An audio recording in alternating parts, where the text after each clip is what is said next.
रात का अंधेरा, सुनसान जंगल और अचानक बिरयानी की खुशबू। पूरा माहौल एकदम डरावना।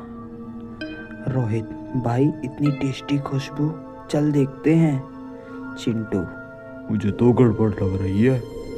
दरवाजा अपने आप खुल जाता है। चुड़ैल भयानक हंसी में, आ गए मेरी बिरयानी पार्टी में। हे। जो भी इस खुशबू का पीछे गया है वो कभी वापस नहीं आया। रात का समय, हवा सरसराती हुई चल रही थी। दो दोस्त रोहित और चिंटू गांव के पुराने वाले रास्ते से जा रहे थे। उन दोनों ने सिर्फ इतना सुना था कि इस रास्ते से रात में जाना मना है, लेकिन उनकी कुछ ऐसी मजबूरी थी जिससे उन्हें इस रास्ते से जाना ही पड़ा। तभी वो रोहित बोलता है, अरे यार, ये जंगल में कैसी खुशबू आ रही है। ऐसा लग रहा है कोई दमदार बिरयानी बना रहा है। बिरयानी, इतनी सॉलिड खुशबू तो आज तक नहीं सूंघी। तभी चिंटू नाक फुलाते हुए बोलता है, अब कौन बनाएगा जंगल में बिरयानी? तेरी नाक खराब है क्या? अचानक एक पुराना टूटा हुआ घर दिखता है। खिड़की से सचमुच बिरयानी की जोरदार खुशबू आ रही थी। दोनों दोस्त उस खुशबू को सूंघते हुए उसी की तरफ खींचे चले जा रहे थे। तभी रोहित फिर से बोलता है, चल अंदर चलते हैं और देखते हैं। मुफ्त की बिरयानी का मौका नहीं छोड़ूंगा, क्योंकि इतनी टेस्टी बिरयानी की खुशबू छोड़ने लायक नहीं है। वो दोनों अंदर बढ़ते हैं और कमरे में एक बड़ी कढ़ाई थी और सामने एक औरत बूढ़ी कुछ पका रही थी। उसके नाखून बहुत लंबे थे। औरत पीछे को मुड़ी और बोली, आ ही गए। मैंने तुम दोनों का इंतजार किया था। बिरयानी तैयार है। आओ आओ, बिरयानी चखो। चिंटू डरते हुए बोलता है, अरे माता जी, मतलब आप हमें पहले से ही जानती थी कि हम इस रास्ते से आ रहे हैं? पर हम आपको नहीं जानते तो आप हमें कैसे जानती है कि हम इस रास्ते से आ रहे थे? आप हो कौन? आपका नाम क्या है? तभी चुड़ैल दबी हुई आवाज में बोलती है, अरे मैं बिरयानी वाली चुड़ैल। जो भी मेरी बिरयानी सूंघ लेता है वो पार्टी में शामिल हो जाता है। ही। रोहित बोलता है, अरे पार्टी मतलब खाना फ्री है? फिर तो मैं खाऊंगा जरूर, क्योंकि ऐसी फ्री की बिरयानी कहीं कहीं ही मिलती है। हम पार्टी एंजॉय करेंगे पूरी। तभी चुड़ैल फिर से बोलती है, हाँ, लेकिन खाने के बाद तुम दोनों मेरे डांस पार्टनर बनोगे हमेशा के लिए, जो किसी किसी को ही मिलता है मौका। चुड़ैल ने दोनों के सामने प्लेट रखी। प्लेट से भाप निकल रही थी, लेकिन भाप में खोपड़ी दिखाई दे रही थी। तभी पूरे कमरे में अंधेरा गुप्त हो जाता है और सारे खिड़की दरवाजे खुद ब खुद बंद हो जाते हैं। आवाज आती है, बचाओ, हमें बिरयानी खाने आए थे। तभी दूसरी आवाज आती है, खुशबू ने धोखा दिया, बिरयानी नहीं कुछ और ही है। तीसरी आवाज, भागो, चुड़ैल मत खिलाओ। चिंटू का दिल जोर से धड़कने लगा। चिंटू, भाई, इतना डर देख के तो हल्का होने वाला हूँ मैं डर से। अब तो बहुत डर लग रहा है मुझे। तेरे चक्कर में मैं आ गया। सीधा अच्छा भला जा रहा था रास्ते से। चुड़ैल अचानक हवा में उड़ने लगी। उसके दांत बड़े, आंखें खून जैसी लाल। चुड़ैल बोली, खाना नहीं खा रहे? मैंने इतनी मेहनत से बनाया है, अब तो खाना ही पड़ेगा। उसने अपने लंबे नाखूनों से उसके सामने प्लेट रख दी, दोनों की तरफ। रोहित बोला, हम जिम डाइट पे हैं। तभी चिंटू बोला, हो, हम रात को सिर्फ हवा खाते हैं, हवा। चुड़ैल गुस्से में चिल्लाई, क्या तो आज हवा नहीं, मेरी बिरयानी खाओ। और जिसने मेरी बिरयानी खाने से मना किया वो जिंदगी को नहीं झूल पाया, खानी तो पड़ेगी। दरवाजे पर जंजीर थी, लेकिन रोहित ने बगल वाली खिड़की पर लात मारी और दोनों खिड़की से बांधकर बाहर निकले। दोनों बहुत तेजी से भागे। दोनों के कुछ समझ नहीं आ रहा था, पूरे डरे हुए थे। माहौल एकदम डरावना बन चुका था। पीछे से चुड़ैल उड़ती हुई उन्हीं का पीछा कर रही थी। चुड़ैल की पीछे से आवाज आई, रुको, मेरी बिरयानी का स्वाद तो चक्कर जाओ। रोहित दौड़ते हुए बोला, हम रोज सूंघकर चले जाया करेंगे पक्का, हमें छोड़ दो। चिंटू बोला, हाँ मैडम, अल्टरनेट डे पर आएंगे। दोनों किसी तरह गांव के किनारे पर पहुंचते हैं। सांस फूल रही थी। तभी चिंटू घबरा कर बोला, भाई फिर से बिरयानी की खुशबू आ रही है, इसका मतलब समझा? रोहित बोला, हाँ, पर ये खुशबू गांव में कैसे? ये तो वो पुराने रास्ते से आ रही थी। कहीं वो जो मैं सोच रहा हूँ वही तू भी तो नहीं? तभी फिर से चिंटू बोलता है, हाँ भाई, मैं भी वही सोच रहा हूँ। कहीं वो चुड़ैल हमारा पीछा करते करते गांव तक तो नहीं पहुंच गई? और अगर वो गांव तक पहुंची होगी तो हमारी जान कोई नहीं बचा सकता। भाई कुछ तो कर, अब तेरे ऊपर ही है सब। मैं तो कुछ नहीं कर सकता, तू ही बचा सकता है। तभी रोहित फिर से बोलता है, अरे मैं क्या कर सकता हूँ, मुझे खुद कुछ समझ नहीं आ रहा। खैर तू टेंशन मत ले, मैं देखता हूँ। तो गाइस, आपको क्या लगता है, क्या उन दो दोस्त की जान बच पाई? ये जानने के लिए वीडियो का पार्ट 2 देखिए। सुबह की ठंडी बर्फ, 3 दोस्त ट्रैकिंग पर। सब कुछ शुरू हुआ एक बर्फीली सुबह के साथ, जब 3 दोस्त एक ऐसी गुफा में पहुंचे जिसे सूरज की पहली किरण भी छू नहीं सकती थी। गुफा से आती डरावनी हंसी, और अंदर कोई उनका इंतजार कर रहा था, कोई जो सदियों से अकेले था। चुड़ैल का प्रकट होना, नीली आग, बर्फीला तूफान, वो थी बर्फीली गुफा की चुड़ैल जो हर मेहमान को हमेशा के लिए बर्फ में बदल देती। ये जानने के लिए आपको वीडियो को एंड तक देखना होगा। तो गाइस, कहाँ थी आखिर वो चुड़ैल की गुफा? कौन से बर्फीले राजों में दफन थी वो गुफा? जानने के लिए बने रहिए। सुबह सुबह की ठंडी बर्फ, 3 दोस्त ट्रैकिंग पर। सब कुछ शुरू हुआ एक बर्फीली सुबह से, जब 3 दोस्त एक ऐसी गुफा तक पहुंचे जिसे सूरज की पहली किरण भी नहीं छू सकती थी। वह गुफा बहुत भयानक थी देखने में। तो गाइस, आपको क्या लगता है, वह 3 दोस्त उस गुफा से बचकर बाहर निकल पाए या उन्होंने अपना दम वहीं तोड़ दिया? ये जानने के लिए आपको वीडियो के एंड तक पढ़ना पड़ेगा। Do like, share and subscribe our channel for more videos. सुबह के 7 बजे थे। बर्फ़ पर हल्की धूप पड़ रही थी। ठंडी हवा चेहरे पर चुभ रही थी, लेकिन वातावरण बहुत खूबसूरत था। रवि, 24 साल का लड़का, बोला, अरे वाह, सुबह सुबह ट्रैकिंग का असली मजा तो यही है, लेकिन बहुत ज़्यादा ठंड है यहाँ पर, हद से ज़्यादा। कुल्फी जमा देने वाली ठंड है यहाँ तो। कोई इंसान यहाँ पर अगर बिना स्वेटर वगैरह के आया तो वो तो यहीं जम जाएगा। इतनी ठंड मैंने पहली बार देखी। तभी मीत, 21 साल की लड़की, रवि की दोस्त, बोलती है, मुझे तो लग रहा है किसी ने मेरे कानों में आइस डाल दी हो। यहाँ पर बहुत ज़्यादा ठंड है यार। रवि, जितनी तू बता रहा था ट्रैकिंग पे आने से पहले, उससे तो कई ज़्यादा ठंड है यहाँ पर। तू तो हमें झूठ बोल कर लेके आया।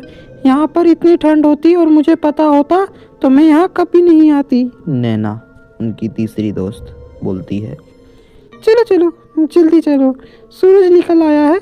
इससे पहले ठंडी हवा हमें फ्रिज में रखते हम चलते हैं ट्रैकिंग पर। थोड़ा धूप का सहारा भी रहेगा और हम अपनी ट्रैकिंग भी जारी रख सकते हैं। चलो चलो, बातों में टाइम वेस्ट मत करो। वैसे भी रवि की बातें तो मजाकिया बातें ही होती हैं। पहाड़ों के बीच अचानक एक अजीब आवाज गूंजती है। तीनों रुक जाते हैं। रवि अरे बोलता है, सुबह सुबह कौन हंस रहा है, वो भी इतनी बर्फ में, इतनी ठंड में कोई कैसे हंस सकता है?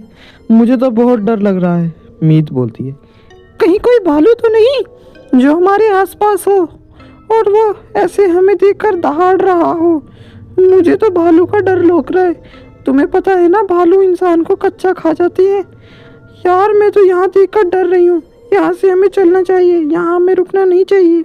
नैना बोलती है, भालू नहीं, ये हंसी इंसानी है, पर थोड़ी सी डरावनी भी है।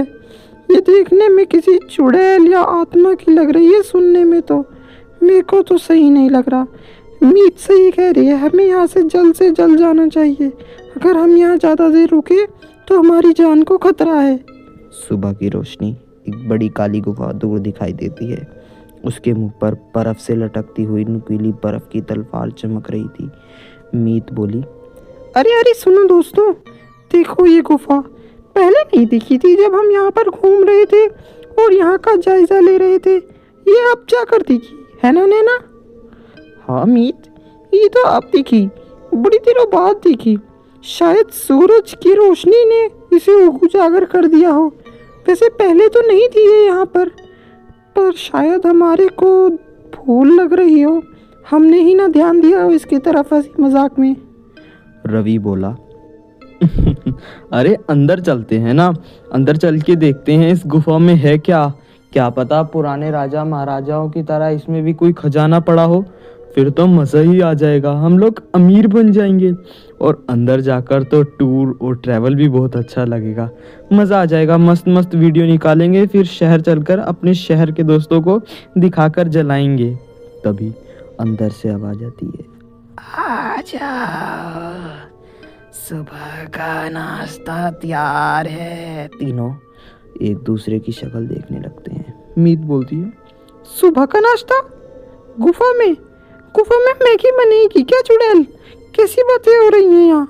नैना बोलती है, चुप कर, हर जगह मजाक करने लग जाती है। कोई हमें बुला रहा है, शायद किसी को अंदर हमारी हेल्प चाहिए। चलो अंदर चलकर देखते हैं, क्या पता कोई हमारी हेल्प के लिए हमें बुला रहा हो या कोई अंदर फंसा हुआ हो जो यहाँ से बाहर ना निकल पा रहा हो। चलो अंदर चलते हैं। गुफा में प्रवेश करते हैं। तीनों देखते हैं अंदर अजीब सी नीली आग जल रही है और दीवारों पर बर्फ जैसे चेहरे हैं। पूरा माहौल बहुत देखने में डरावना था। तीनों दोस्त उसको देखकर बिल्कुल डर चुके थे। तीनों दोस्त एक दूसरे की शक्ल की तरफ देख रहे थे। अचानक हवा में तूफान उड़ता है और उसमें से बर्फीली चुड़ैल प्रकट होती है। तीनों देखकर डरते हैं। चुड़ैल ठंडी हंसी के साथ बोलती है, सुप्रभात, बिन बुलाए मेहमानों, सुबह यहाँ कैसे आए? रवि बोला, हम वो ट्रैकिंग का रास्ता भटक गए। हमें प्लीज जाने दो। हम ये तुम्हारा राज किसी को नहीं बताएंगे। तुम्हारा ये राज ही रहेगा, पर हमें प्लीज छोड़ दो, हमें यहाँ से जाने दो। रवि तो उसको देखकर पूरा डर चुका था। चुड़ैल बोली, अच्छा, सुबह मेहमान मिल जाए और वो भी बोलने वाले, मजा आ गया। और अब तुम कह रहे हो मैं तुम्हें आसानी से जाने दूं? ऐसा थोड़ी होता है, कैसी बातें कर रहे हो? मीत डर कर बोलती है, हम तीन को देखकर इतना खुश क्यों हो रही हो आप? हमसे क्या चाहती हो? कहीं तुम हमारी जान के ऊपर तो नहीं बनाई? हमारी जान बख्श दो, हम तुम्हारा राज किसी को नहीं बताएंगे, कसम से किसी को नहीं बताएंगे। प्लीज हमें जाने दो, यहाँ से जाने दो। चुड़ैल बोलती है, क्योंकि मेरी गुफा में बात करने वाले मेहमान बहुत दिन बाद आए हैं, इनकी खातिरदारी तो करनी पड़ेगी। ही। चुड़ैल उंगली घुमाती है और तीन एक बर्फ के कक्ष में पहुंच जाते हैं।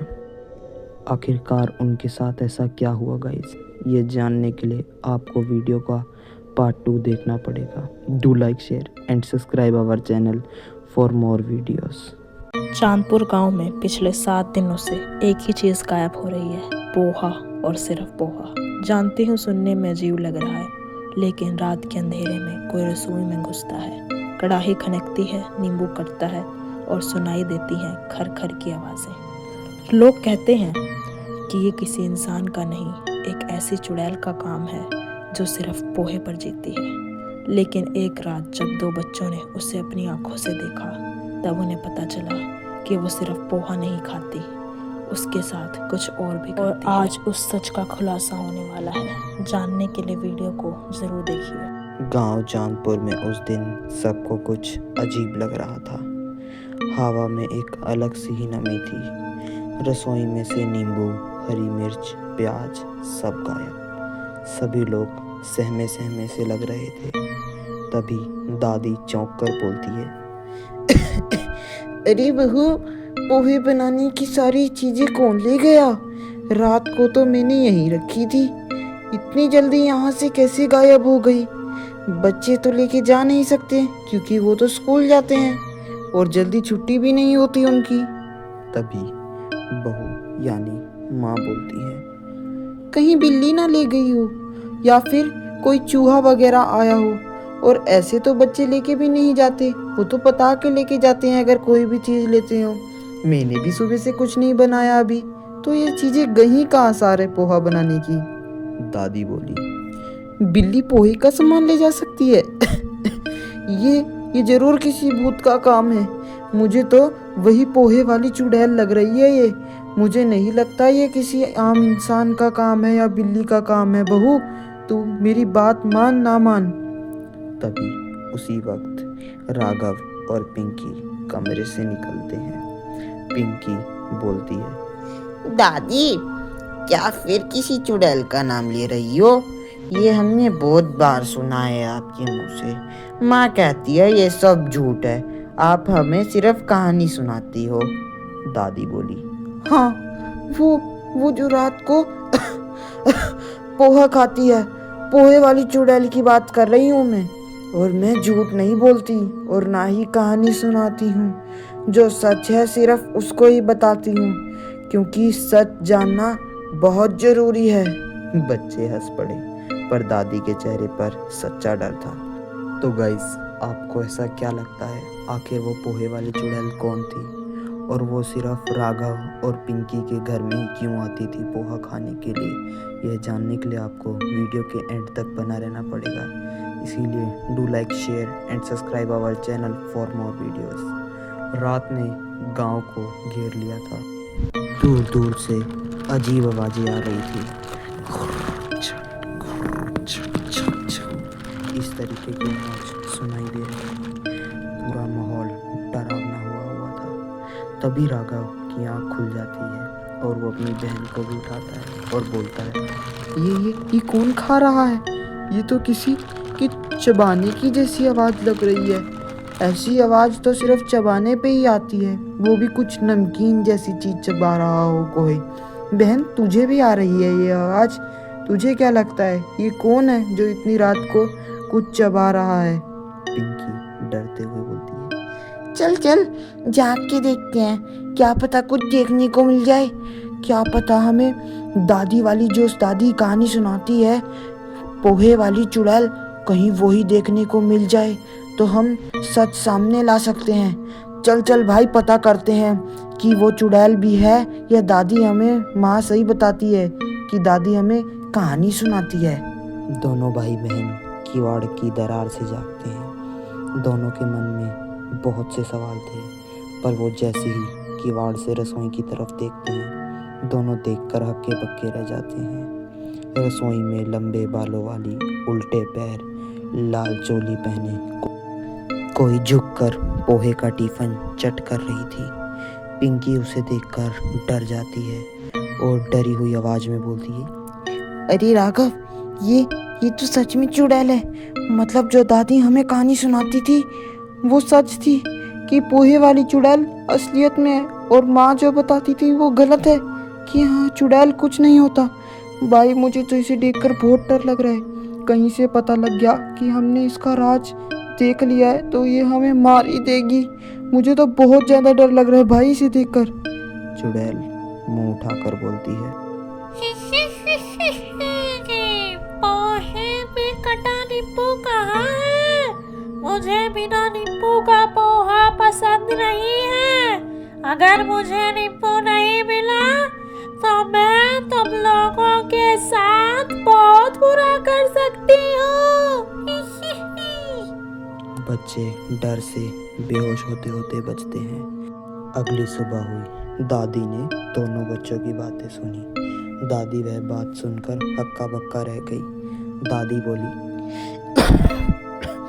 मैंने कहा था ना चुड़ैल को पोहा चाहिए, नहीं तो वो किसी के भी घर में घुस जाती है और पोहा खाए बिना उस घर को नहीं छोड़ती। मैं कभी झूठ नहीं बोलती, मैंने ये बहुत पुरानी बात सुनी थी। माँ गुस्से में बोलती है, ये क्या उल्ट सुल्ट बता रही हो अम्मा? बच्चों को तो ऐसे मत डराओ। चुड़ैल अगर होती तो हमें भी देखती ना, हमसे ये बात करती। छोटे छोटे बच्चों के मन में ये तुम क्या भर रही हो? ऐसा कुछ नहीं होता बच्चों, ये सब सिर्फ कहानियां हैं और तुम ऐसी कहानियां मत सुना करो। उसी समय खिड़की से आवाज आती है, मैं पोहा खाए बिना नहीं जाती। ही ही ही ही। सबके हाथ से चीजें गिर पड़ी। पिंकी ने हिम्मत करके पूछा, तुम हमें डराती क्यों हो? तुम हमसे क्या चाहती हो? हम तुम्हें पोहा दे तो रहे हैं, तुम हमारा घर छोड़ के जाओ, हमें परेशान मत करो प्लीज। चुड़ैल बोलती है, मैं किसी को डराती नहीं। मुझे तो बस नाश्ता पसंद है, पोहा, वो भी नींबू वाला पोहा। रात को पूरे परिवार ने रसोई में छुप कर बैठने का प्रोग्राम बनाया। चुड़ैल का इंतजार करने लगे। घड़ी में 12 बजते ही दोबारा वही आवाज आने लगी।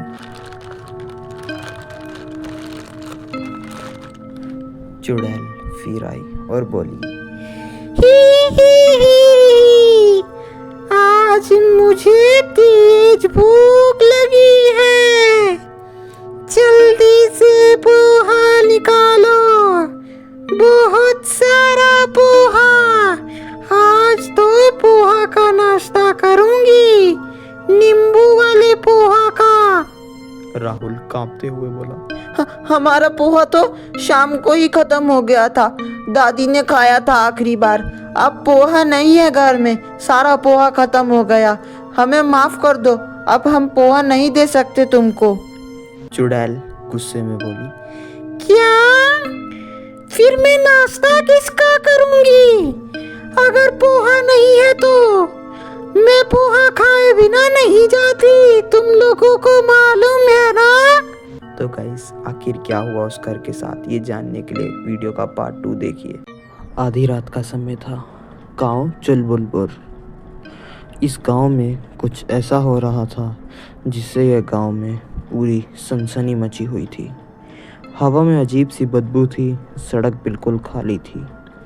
लग रहा था जैसे वह गांव वालों ने छोड़ दिया हो। राकेश 24 साल का लड़का अपने दोस्त के साथ घर जा रहा था। उनके घर जाते समय वह गांव अक्सर पड़ता था। उनकी छुट्टी रात में देर से होती थी। राकेश बाइक रोककर बोला, यार ये जीपीएस तो कह रहा है कि यही शॉर्टकट है, लेकिन ये रास्ता इतना अंधेरा क्यों है? यहाँ से तो जाया भी नहीं जा सकता, बाइक भी नहीं चलेगी इतने अंधेरे में तो। और इतने अंधेरे में अगर बाइक खराब वगैरह हो गई तो दिक्कत ही दिक्कत आ जाएगी। खैर, उसका दोस्त वीरू हकलाते हुए बोला, भाई कोई शॉर्टकट इतनी भयानक जगह से थोड़ी जाता है, चल वापस चलते हैं यार, लंबे रूट से ही चले जाएंगे पर जान से तो बचेंगे। इस रूट पर अगर किसी चोर उचक्के ने पकड़ लिया तो समझ ले टाटा बाय बाय हो जाएगा और बच भी नहीं पाएंगे। ये जगह सही नहीं है, यहाँ से नहीं चलेंगे हम लोग, कहीं और से चलेंगे। तभी सड़क के किनारे काले कपड़ों में एक बूढ़ा अचानक बोला, शॉर्टकट चाहिए? इसी रास्ते से जाओ, सीधा नीचे उतरो वहाँ असली मंजिल है। दोनों एक दूसरे का मुंह देखने लगे। दोनों भाई धीरे धीरे पगड़ी से नीचे उतारी और पेड़ों के काले कपड़े लटके हुए थे। हवा में कहराने जैसी आवाज़ थी, एक अलग ही, जिससे लोग भी डर जाएं। राकेश फुसफुसाया, वीरू, ये आवाज़ कैसी है? लग रहा है यहाँ पर ज़रूर न किसी आत्मा का वास है। वीरू भी डर रखा था, उसे कुछ समझ नहीं आ रहा था, पर खैर वो राकेश की बात सुनते उसके पीछे पीछे जा रहा था। वीरू कांपते हुए बोला, मुझे क्या पता, मैं तो तेरे पीछे पीछे खुद आ रहा हूँ। मेरे को तो पहले ही मैंने कह दिया था ये जगह सही नहीं है। अचानक पेड़ के ऊपर से पीछे से किसी टूटी हुई औरत की आवाज़ आई, रखा जाओ महात्मा, वापस चले जाओ, वरना वापस नहीं आ पाओगे। दोनों के रोंगटे खड़े हो गए। अचानक उन्हें एक पुराने पत्थर पे लिखा हुआ दिखा, जिस पर खून से लिखा था, नरक मार्ग 2 किलोमीटर आगे है, सीधा जाओ। राकेश बोला, ये किसी ने ना मजाक में लिखा होगा। कोई नरक का मार्ग, कोई नाम का रास्ता या फिर कोई गांव थोड़ी है। ये किसी ने जरूर शरारती तत्व ने लिखा है, जहाँ तक है ना। वीरू डर कर बोलेगा, कौन मजाक में नरक मार्ग लिखता है? पागल है क्या? छोटा बच्चा भी नहीं लिखता ये। और खून से कैसे लिखेगा? चल किसी ने लिख भी दिया तो कैसे लिखेगा खून से? दोनों ये देखकर पूरे डर जाते हैं। उन्हें कुछ समझ नहीं आ रहा होता कि वे क्या करेंगे। फिर वह देखते हैं कि राकेश अचानक घबरा कर रुकता है और बोलता है, वीरू, तूने देखा सामने जो ये पत्थर था उस पर यही लिखा हुआ है बार बार। वीरू ने ध्यान से देखा, हाँ, लेकिन ये लाल रंग के क्या है? ये पेंट लग रहा है या कुछ और, समझ तो आ नहीं रहा। मेरे को तो यहाँ पे बिल्कुल सही नहीं लग रहा। भाई अभी भी हम ज़्यादा आगे नहीं आए, हम वापस जा सकते हैं तू चाहे तो। मेरे को तो वैसे भी ये जगह बिल्कुल सही लग रही। और वो बूढ़ा देखा था, पता नहीं कहाँ से आ गया था। मेरे तो कुछ समझ नहीं आ रहा। दोनों ने कुछ कदम आगे बढ़ाए। राकेश हाथ झटकते हुए बोला, ये पेंट नहीं है, गाढ़ा चिपचिपा खून जैसा लग रहा है, जैसे अभी अभी किसी को मारा हो और उसके खून से ब्रश लेकर लिखा हो। ये जगह मेरे को भी अब सही नहीं लग रही वीरू भाई। मुझे तो लग रहा है यहाँ से निकलना पड़ेगा जल्दी से जल्दी। चल रुक, मैं देखता हूँ कुछ ना कुछ। वीरू कांपते हुए बोला, क्या? एक मिनट, क्या खून? कोई साइन बोर्ड पे खून से क्यों लिखेगा भला, वो भी इतनी रात में? और यहाँ पर ताज़ा खून कैसे लिखा जा सकता है? भाई मैं तेरे को पहले ही बता रहा था, अपने को यहाँ नहीं आना चाहिए था। ये जगह बहुत डेंजरस है। पत्थर पर फिर से लिखा हुआ आया, नरक का मार्ग 2 किलोमीटर आगे। राकेश घबरा कर बोला, वीरू, ये जगह ठीक नहीं लग रही, वापस चलते हैं। चल जल्दी से बाइक मोड़ता हूँ मैं और अभी यहीं से वापस निकलते हैं। शॉर्टकट गया ऐसी तैसी में, अपने को पहले बचने हैं, किसे मतलब है, भाड़ में गया शॉर्टकट। वीरू ने बोला, मैं तो पहले ही कह रहा था, लेकिन तू शॉर्टकट के चक्कर में। तभी अचानक पीछे से सूखी खड़खड़ाती आवाज़ आई, वापस जाना चाहते हो? बूढ़ा दांत नोचते हुए हंसा, मैं पीछे नहीं आया तुम्हारे, तुम बस आगे आ गए हो। वीरू डर कर बोला, क्या मतलब? हम तो बस कुछ कदम ही आगे चले हैं और तुम हमारा पीछा क्यों कर रहे हो? कौन हो तुम? हमसे क्या चाहते हो? चोर उचक्के तो नहीं हो ना? और हमारा पीछा करना बंद करो, जहाँ जाने जाओ, हमारे पीछे पीछे मत आओ। तभी बूढ़ा धीरे धीरे उसके पास आकर बोला, इस रास्ते पर समय पूरी दूरी और मौत किसी भी गिनती में नहीं होती बेटा। मुझे बेशक चोर समझ रहे हो, लेकिन जो आगे है वो तुम्हारी जिंदगी का चोर है। वीरू कांपती आवाज में बोलता है, उसका मतलब कोई क्या यहाँ पर मर भी चुका है, तभी यहाँ पर खून बोर्ड का साइन है ना? तुम्हें कुछ ना कुछ तो पता है, कहीं वो औरत या आदमी तुमने तो नहीं मारा? झूठ तो नहीं बोल रहे ना? सच बताओ, हमें यहाँ का रहस्य क्या है? बूढ़ा बहुत डरावना था देखने में। वह मुस्कुराया और बोला, यहाँ मरना नहीं पड़ता, रास्ता कूद का जाता है, बहुत आसानी से मृत्यु प्राप्त हो जाती है। और आज तुम दोनों को भी हो जाएगी। राकेश अकलाते हुए बोलता है, वीरू अभी अभी हमने जिससे बात किया वो इंसान था भी या कुछ और? मुझे तो नहीं लग रहा वो इंसान था। भाई वो कहाँ गायब हो गया इतनी जल्दी? ऐसे कोई इंसान गायब थोड़ी हो सकता है। ज़्यादा से ज़्यादा तेज भाग सकता है, पर इतनी जल्दी तो वो भागा भी नहीं, दिखा भी नहीं। वीरू का बस एक शब्द बोला, भाग भाग यहाँ से, यहाँ पे सही नहीं है, कुछ सही नहीं हो रहा है यहाँ पर अगर हम रुके अब ज़्यादा देर तो हम जान से हाथ खो बैठेंगे। गाइस आखिरकार वह बूढ़ा था कौन, और वो इस रास्ते के बारे में क्या जानता था, और क्या वो वीरू और राकेश को बचाने की कोशिश कर रहा था या फिर वो उनको मौत के मुंह में धकेलना चाह रहा था। और वीरू और राकेश ये बात क्यों नहीं समझ पा रहे थे उसकी, ये जानने के लिए आपको वीडियो का पार्ट 2 देखना पड़ेगा। ऐसी मोर इंटरेस्टिंग वीडियो देखने के लिए हमारे चैनल के साथ जुड़िए और हमारे चैनल को लाइक, शेयर और सब्सक्राइब कीजिए। Thank you. रात के 11 बज रहे थे, सड़क पर तेज हवा चल रही थी, पेड़ ऐसे हिल रहे थे जैसे कोई फुसफुसा रहा हो। राहुल 24 साल का लड़का अपने दोस्त के साथ काम से वापस आ रहा था। डरते हुए बोला, यार ये जगह बहुत अजीब लग रही है, चलो वापस चलते हैं, यहाँ रुकना ठीक नहीं, मुझे ये जगह बिल्कुल सही नहीं लग रही। अमित उसका दोस्त हंसते हुए बोलता है, अरे डरपोक, देख सामने ढाबा है, ढाबा, और क्या ही तो खुशबू आ रही है, लगता है चिकन स्प्रिंग रोल मिल रहा है। और तेरे को पता ही है, जहाँ चिकन स्प्रिंग रोल मिले वहाँ चाहे भूत भी बैठा हो मेरे साथ, मैं तो तब भी खाना पसंद करूँगा। तभी उन्होंने देखा दूर से कि ढाबे के बाहर एक टेढ़ा मेढ़ा बोर्ड लटका था, गर्मा गर्म चिकन स्प्रिंग रोल, सिर्फ रात में, लेकिन स्वाद ऐसा कि देखकर सब हैरान हो जाए। राहुल, सिर्फ रात में? ये कैसा ढाबा है भाई, बड़ा अजीब लग रहा है देखने में। अचानक दरवाज़ा अपने आप खुला और अंदर से एक औरत की खतरनाक आवाज़ आती है।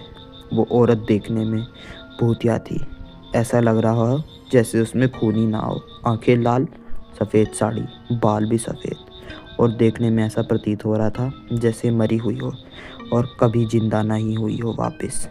दोनों देखकर थोड़ा डर जाते हैं, लेकिन पास जाकर वो बोलती है, आओ, भूखे हो ना, कुछ खा लो, पेट भर जाएगा तुम्हारा, फिर जाना आगे के रास्ते पर, क्योंकि जो यहाँ से जाता है वो तुम्हारा कहने का मतलब क्या है? वो क्या? पूरी बात बोलो, तुम कौन हो?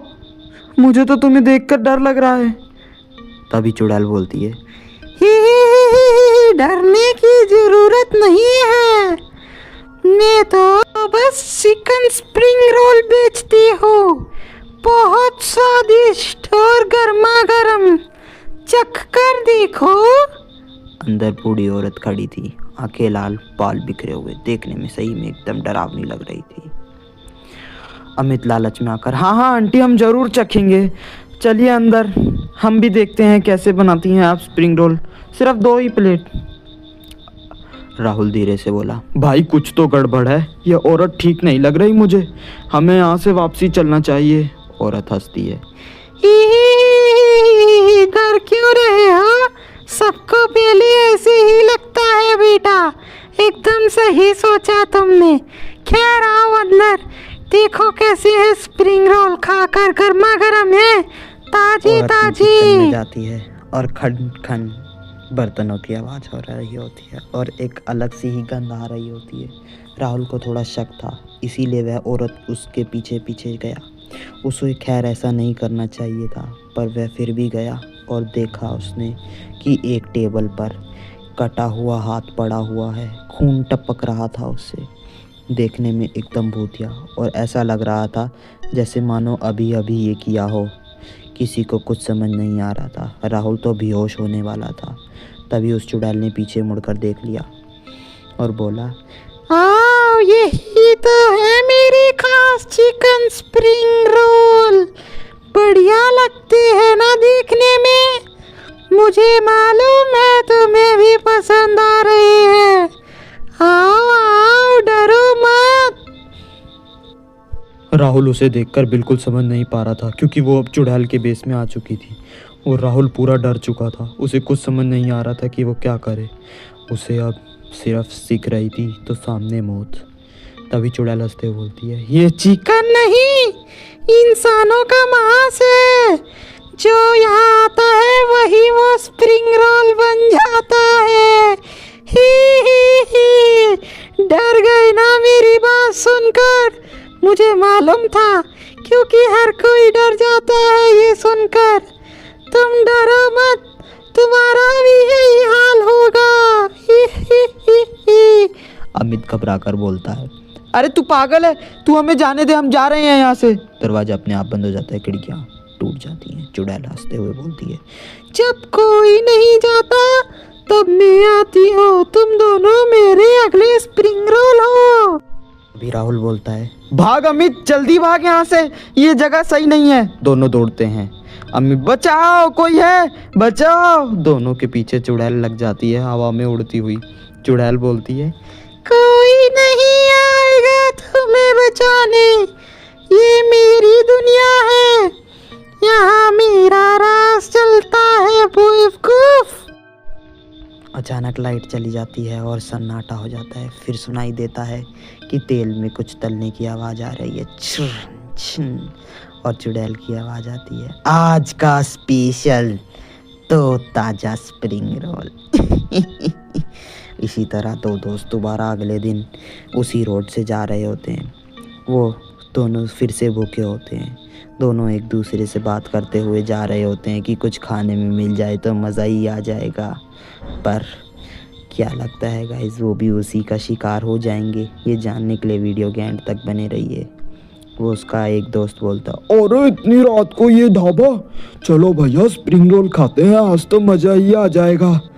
भाई साहब, इतनी रात को शुक्र है कोई ढाबा तो खुला हुआ है, वरना तो सब बंद हो जाते हैं और मज़ा भी नहीं आता।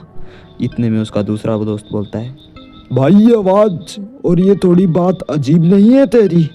ये देखना, इतनी रात को कौन सा ढाबा खुलता है? मुझे तो यहाँ सही नहीं लग रहा, मुझे नहीं लगता हमें यहाँ रुकना चाहिए। भाई यहाँ से चलते हैं, कहीं और खा लेंगे कोई बढ़िया सा होटल देखकर, ये ढाबा बिल्कुल सही नहीं है। पर इतने में ही उसी चुड़ैल की आवाज़ आती है,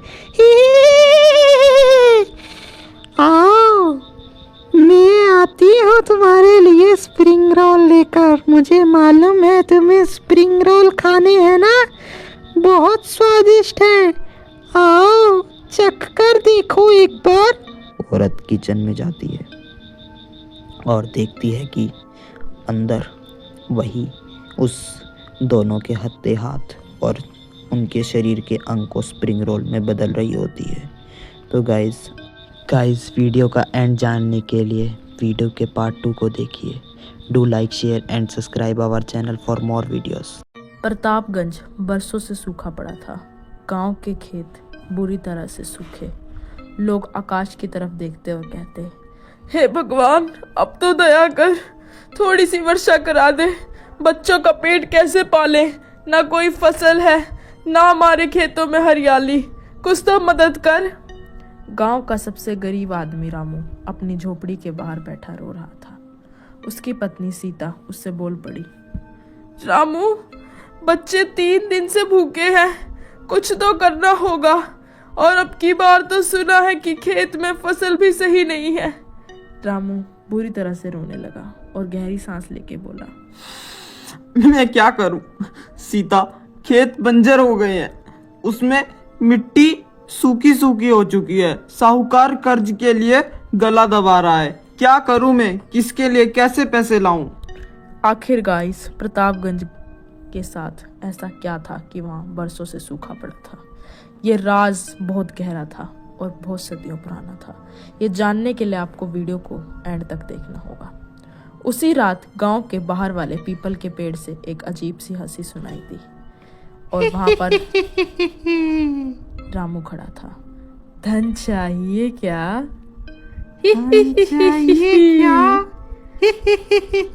रामू ने डरते हुए इधर उधर देखा और बोला, कौन है जो मुझे धन दे रहा है? अंधेरे में सफेद साड़ी पहने एक औरत उल्टा पेड़ से लटकी हुई थी। उसके पैर उल्टे थे और आंखें लाल थी। मैं तेरी गरीबी दूर करने आई हूँ, रामू के रोंगटे खड़े हो गए। उसे समझ नहीं आ रहा था कि आखिर ये औरत कौन है और ये पेड़ से उल्टी कैसे लटकी हुई है। आखिर क्या राज था गाइस उस औरत का, ये जानने के लिए वीडियो के साथ बने रहे और ऐसे इंटरेस्टिंग वीडियो के लिए हमारे चैनल को सब्सक्राइब कीजिए। वो औरत बोली, अगर तुझे धन चाहिए तो तुझे मेरी एक शर्त माननी होगी, तभी तुझे धन मिल सकता है और मैं तेरे परिवार को रातों रात करोड़पति बना दूंगी। ना तुम्हें कभी खाने की कोई परेशानी होगी ना धन की, सारे गांव में तुम सबसे अमीर होगे। रामू के मन में लालच आ गया और वो कांपते हुए बोला, कैसी शर्त? कौन हो तुम और मुझे कैसे जानती हो? मेरा नाम भी जानती हो तुम? मुझे हाँ, लेकिन धन चाहिए। कैसी शर्त माननी पड़ेगी तुम्हें, बताओ मुझे। तभी चुड़ैल हंसती है। हर अमावस्या को तुझे मुझे एक चीज देनी होगी जो मुझे पसंद होगी। मैं अपने हिसाब से तुझसे कुछ भी मांग सकती हूँ, बदले में मैं तेरे पास इतना धन दूंगी कि तू उसे संभाल नहीं पाएगा। अचानक से तभी खुद से पेड़ से सिक्के गिरने लग जाते हैं और वो चुड़ैल हंसने लग जाती है। क्या क्या चाहिए तुझे? वक्त आने पर तुझे सब मिलेगा, पर मेरी शर्त माननी होगी। अचानक तेज हवा चलने लगी और पीपल के पेड़ से सोने के सिक्कों की बरसात होने लगी। रामू कांपते हुए बोला, ये सच में सोना है? चुड़ैल की आवाज गूंजी, आज से तेरे घर में धन वर्षा होगी, जा। अगले दिन पूरे गांव में खबर फैल गई, अरे भाई रामू के घर तो सोना बरस रहा है, सोना। हाँ हाँ, मैंने भी सुना है। रामू तो बहुत अमीर हो गया है, उनकी झोपड़ी में से सोना गिरता है, सोना। पता नहीं क्या क्या होता जा रहा है। लोग दौड़े दौड़े आए। सीता खुश होकर बोल पड़ी, देखो रामू, हमारी तो किस्मत ही बदल गई। कितना सारा धन हो गया हमारे पास, अब हमें किसी भी चीज की कमी नहीं होगी। हम अपने बच्चों को मनपसंद चीजें दिला सकते हैं, उनके खाने के लिए मनपसंद चीजें बना सकते हैं। अब हमें कभी भी किसी के आगे धन के लिए हाथ नहीं पसारने पड़ेंगे। रामू मन ही मन डर रहा था, क्योंकि वो एक राज जानता था कि ये खुशी ज्यादा दिन की नहीं है। उसके बदले में उसे बहुत बड़ी कीमत चुकानी पड़ेगी। हर रात छत से सोने के सिक्के गिरते, बच्चे हंसते। बाबा, आज तो हम भूखे नहीं सोना पड़ेगा, इतना सारा धन गिर रहा है। बाबा, बाजार से मोमोज लाना मेरे लिए, मजा आ जाएगा। आज तो हम घर में पार्टी करेंगे, बहुत पैसा है हमारे पास। उसके बच्चे अब बहुत ज्यादा खुश रहने लगे। लेकिन हर अमावस्या को घर के बाहर एक हंसी गूंजती, जो सिर्फ रामू को पता थी। मेरा हक याद है ना? मैं आऊंगी हर अमावस्या की रात तुझसे एक चीज बदले में लेने। अगर मुझे वो नहीं मिली तो तू जानता है ना। पहली अमावस्या आई। चुड़ैल दरवाजे पर खड़ी थी और रामू खिड़की से उसे देख रहा था। तो वो चुड़ैल तभी बोल पड़ी,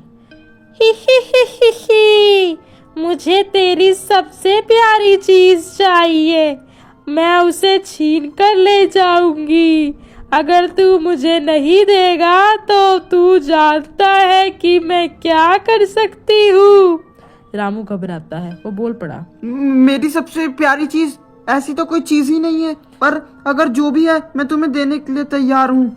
चुड़ैल ने उसकी बकरी की तरफ इशारा किया। ये बकरी चाहिए मुझे। सीता चिल्लाई, नहीं, ये तो हमारे बच्चों का सहारा है, मैं इसका सौदा नहीं कर सकती। चुड़ैल की आंखें एकदम से लाल हो गई। सौदा याद है ना रामू, चुकाना तो पड़ेगा। डर के मारे रामू ने बकरी दे दी और चुड़ैल गायब हो गई। उस रात सोने की दुगनी बरसात हुई, पर सबकी आंखों में अब आंसू थे। अब रामू के मन में लालच घर करने लगा। वह बोला, अगर हर बार कुछ देकर ज्यादा सोना मिलता है तो क्यों ना मैं कुछ ऐसा दूं जिससे मुझे बहुत सारा सोना मिले और दोबारा इसकी जरूरत ही ना पड़े। सीता चौंक जाती है और बोल पड़ती है, रामू, मुझे ये खेल खतरनाक लग रहा है, इसमें हमारी जान का जोखिम है। तुम जो ये शर्त मान रहे हो, आगे जाकर ये हमारे लिए बहुत मुश्किल खड़ी कर सकता है। दूसरे अमावस्या को चुड़ैल आई और बोली, इस बार मुझे तेरी गाय चाहिए। रामू ने बिना सोचे समझे गाय दे दी। गांव वाले कहने लगे, रामू की तो किस्मत खुल गई भैया। अरे हाँ हाँ बहन, बहुत बढ़िया किस्मत खुली उसकी, एकदम से धन की वर्षा ही हो गई उस पे तो। रामू की आंखों के नीचे काले गड्ढे बढ़ते जा रहे थे। शायद उसकी लालच उसके अंदर घर कर चुकी थी। तीसरी अमावस्या की रात सर पर थी। हवा पहले से ज़्यादा ठंडी थी। चुड़ैल उसके घर आई और धीरे से बोली, अब मुझे तेरी सबसे कीमती चीज चाहिए। रामू कांप गया और डरकर बोला, अब मुझे क्या चाहिए तुझे? मेरे पास तो ऐसा कुछ है ही नहीं जो सबसे कीमती हो, और मुझ पे बचा ही क्या है? तभी चुड़ैल ने उसकी बेटे की तरफ उंगली की। सीता उसे देखकर चीख पड़ी, नहीं, ऐसा नहीं हो सकता। रामू की हालत बुरी तरह से खराब हो गई।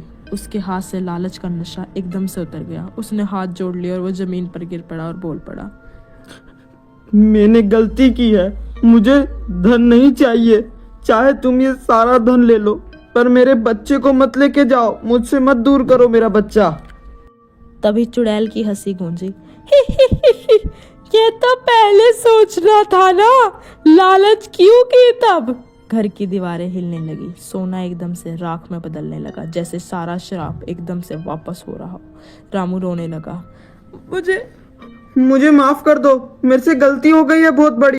तभी वो चुड़ैल हंसते हुए बोली, इसे छुड़ाने का एक ही तरीका है, तुझे। गाइस आखिर क्या हुआ ये जानने के लिए आपको वीडियो का पार्ट 2 देखना होगा, और ऐसी इंटरेस्टिंग स्टोरी के लिए हमारे चैनल को सब्सक्राइब कीजिए और इस वीडियो को लाइक शेयर कीजिए। एक बार की बात थी। गांव का नाम था तुनतुनापुर। गांव की बहुत सी चर्चाएं मशहूर थी। उसमें गांव के किनारे पर एक पुराना घर था जहां रीना अपनी माँ के साथ रहती थी। उस रात तेज बारिश हो रही थी। 3 दिन से बारिश नहीं रुकी थी। बिजली बार बार चमक रही थी। न जाने कुछ ऐसा व्यतीत हो रहा था कि कुछ बुरा होने वाला है। रीना 24 साल की लड़की अपनी माँ से बोली, माँ, आज मौसम कितना डरावना लग रहा है ना। ऐसा लग रहा है जैसे कोई बाहर खड़ा है। मुझे तो बहुत डर लग रहा है। पर जो बारिश का मौसम होता है ना, वो इतना मस्त लगता है ना, मतलब उसमें जो मिट्टी की खुशबू आती है वो मुझे बहुत पसंद है। माँ ने कहा, अरे पागल, तू भी ना कैसी बातें करती है। इतनी रात को कौन बाहर खड़ा होगा, वो भी इतनी बारिश में। तुम कैसी कैसी बातें, तुम्हारी जैसी जनरेशन जो है ना, इतना भूत प्रेत में घुस चुकी है कि उसे हर जगह सिर्फ यही नजर आता है, भूत प्रेत, आत्मा, चुड़ैल। ऐसा कुछ नहीं होता। तभी अचानक दरवाजे पर आवाज आई। दरवाजे पर जोर से दस्तक की किसी ने। माँ बोली। रीना घबरा जा गई। देख कौन है, शायद कोई रास्ता भटक गया होगा। रीना धीरे धीरे दरवाजे के पास गई। जैसे ही वे दरवाजे के पास गई, उसने दरवाज़ा खोला और सामने उसका बॉयफ्रेंड रोहित खड़ा था। रीना एकदम बेहान हो चुकी थी। उसे कुछ समझ नहीं आ रहा था कि वो यहाँ क्यों आया है और क्या करने आया है। रीना बोली, रोहित, तुम यहाँ क्या कर रहे हो इतनी रात को? यहाँ पे तुम्हारा इतना आना ऐसे ठीक नहीं। बारिश पता है कितनी ज़्यादा हो रही है, तुम्हें यहाँ नहीं आना चाहिए था। रोहित मुस्कुराया। रीना, मैं तुम्हें बहुत याद कर रहा था, इसलिए चला आया। मेरा मन नहीं लग रहा था तुम्हारे बिना। मैं क्या करता, मुझे कुछ समझ नहीं आ रहा था मैं किसके घर जाऊं, पर मेरे को तुम्हारी याद आ रही थी सबसे ज़्यादा, इसीलिए मैं तुम्हारे घर आ गया। क्या मैंने कुछ गलत किया क्या? रोहित के कपड़े बिल्कुल भीगे हुए थे और उसकी आंखें बिल्कुल अजीब और ठंडी थी। रीना रोहित को घर के अंदर ले आई। माँ ने पूछा, बेटा, इतनी रात को यहाँ क्यों आए हो? क्या बात, सब ठीक तो है ना? घर में सब ठीक है? इतनी रात को ऐसे आना ठीक नहीं। रोहित धीरे से बोला, माँ जी, बस रीना से मिलने का दिल कर रहा था तो मैं चला आया। मेरे को कुछ अच्छा नहीं लग रहा था, रीना से बात करनी थी कुछ, इसलिए मैं आया। क्या मैंने कुछ गलत करा क्या? माँ ने कहा, ठीक है बेटा, कोई बात नहीं। नहीं नहीं बेटा, कुछ गलत नहीं किया तुमने, सब ठीक किया। आखिर ये तुम्हारा भी तो घर है ना। कोई बात नहीं, आओ अंदर, पहले कपड़े बदल लो, बाकी की बात बाद में करेंगे। थोड़ा खाना भी खा लो, और पहले तुम कपड़े बदल आओ, तुम बहुत भीग चुके हो, वरना तुम्हारे को ठंड लग जाएगी और तुम्हारी तबीयत खराब हो जाएगी। लेकिन रोहित ने मना कर दिया। वो झिन्ना कर बोला, नहीं नहीं, मुझे ठंड नहीं लग रही है, मुझे सिर्फ नीना से थोड़ी देर बात करनी थी, इसलिए मैं यहाँ पर आया हूँ। और मुझे बाकी कोई ऐसी इंटेंशन नहीं थी कि मैं यहाँ पर आप लोगों को तंग करने के लिए आऊँ। आप लोग तंग तो नहीं हो रहे ना मेरी वजह से? परेशानी तो नहीं है? रीना को ये बात अजीब सी लगी। वो धीरे से बोली, रोहित तुम ठीक हो ना? रोहित मुस्कुराया, मैं बिल्कुल ठीक हूँ रीना, बस आज के लिए तुम्हारे साथ रहने आया हूँ, इसलिए मैं आया हूँ। तभी अचानक बिजली चली गई, पूरे अंधेरे में घर डूब गया और उसी अंधेरे में रोहित की आंखें हल्की सी लाल चमकने लगी। कैसे तैसे कर कर अगला दिन बीता। अगली सुबह पड़ोसी रामू काका घर आए। उन्होंने रोहित को देखा तो अचानक से घबरा गए। उन्होंने बोला, ये लड़का यहाँ क्या कर रहा है? इसको यहाँ तो होना ही नहीं चाहिए था। ये यहाँ कैसे आया? किसने लिया इसको घर के अंदर? रीना बोली, काका ये मेरा बॉयफ्रेंड रोहित है, आप इसको ऐसे क्यों कह रहे हो? मैंने ही इसको घर के अंदर लिया है, मेरी माँ को पता है। रामू काका डरते हुए बोले, बेटा वो तो ठीक है, लेकिन ये यहाँ कैसे हो सकता है? ये नहीं हो सकता यहाँ पर, ये कोई भ्रम है पक्का। रीना चौंक गई। क्या मतलब काका, आप इतना डर क्यों रहे हैं? आप कांप क्यों रहे हैं? पहले आप ठीक से बताइए ना। रामू काका कांपती आवाज में बोले, कल रात इसका हाईवे पे एक्सीडेंट हुआ था और उस लड़के का नाम भी रोहित था और ये वही है। उसकी शक्ल अखबार में छपी थी और इसकी शक्ल जैसी बिल्कुल सेम थी उसकी शक्ल। ये सच में वही है ना? रीना का दिल जोर से धड़कने। आप ये क्या कह रही हैं? ये ऐसे कैसे हो सकता है? रामू काका बोले, वो लड़का मर चुका है जो तुमने अंदर बिठा रखा है।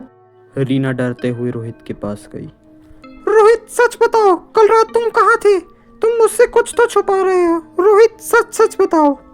रोहित धीरे से बोला, मैं तुम्हारे पास ही तो आया था रीना, कल रात में तुम्हारे साथ ही तो था। तुम्हारी माँ से मैंने बात की थी, तुमसे बात की थी। आप ऐसा सवाल क्यों कर रही हो? रीना बोली, लेकिन लोग कह रहे हैं कि तुम्हारी मौत हो चुकी है। रोहित अचानक चुप हो गया, फिर धीरे धीरे मुस्कुराया। लोग बहुत कुछ कहते हैं रीना, तुम क्या मानती हो? रीना बोली, मुझे सच जानना है, सिर्फ सच के अलावा और कुछ नहीं। तभी अचानक रोहित का चेहरा भयानक हो गया, उसकी आंखें लाल हो गई और उसकी आवाज बदल गई। सच जानना चाहती हो तो जानो।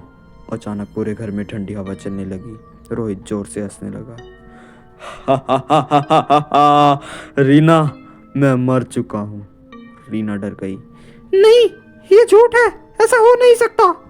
रोहित बोला, कल रात मैं बहुत तेज गाड़ी चला रहा था, मेरा एक्सीडेंट हुआ, लेकिन मरने से पहले मेरी आखिरी इच्छा थी तुमसे मिलना।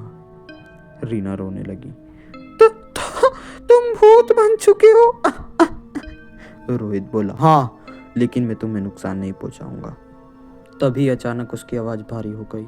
लेकिन अगर तुमने मुझे छोड़ा तो मैं हमेशा तुम्हारे साथ रहूंगा, तुम्हें कभी चैन से जीने नहीं दूंगा। तुम मुझे बस छोड़ना मत, तो मैं तुम्हें कुछ भी नहीं करूंगा, वरना तुम्हें पता ही है। रीना ने बोला, हाँ हाँ मुझे पता है रोहित, मैं तुमसे बहुत प्यार करती हूँ। मैं तुम्हें कभी धोखा नहीं दूंगी, ना तुम्हें कभी छोड़ूंगी। तुम हमेशा मेरे साथ रहोगे। रोहित खुश होकर बोला, हाँ रीना, हम हमेशा साथ रहेंगे। हमें कोई नहीं छोड़ सकता, ना ही कोई अलग करा सकता है। उस रात रीना को नींद नहीं आ रही थी। उसे लग रहा था कि उसके कमरे में कोई खड़ा है। उसे अलग सी बेचैनी महसूस हो रही थी। उसने धीरे से आँख खोली तो सामने रोहित खड़ा था।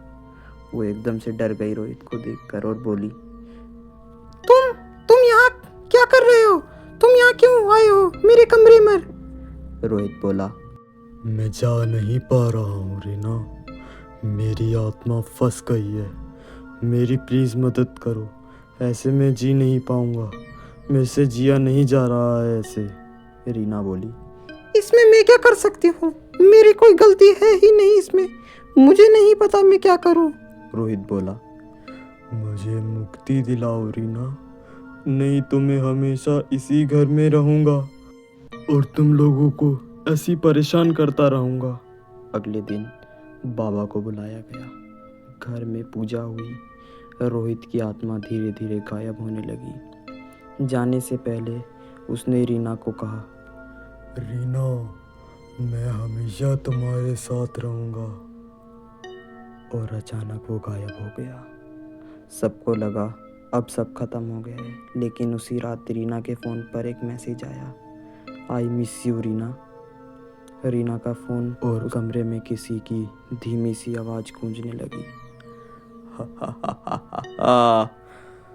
तो गाइस, आपको क्या लगता है, रोहित की आत्मा को शांति मिली? यह जानने के लिए आपको वीडियो का पार्ट 2 देखना पड़ेगा। Do like, share and subscribe our channel for more videos.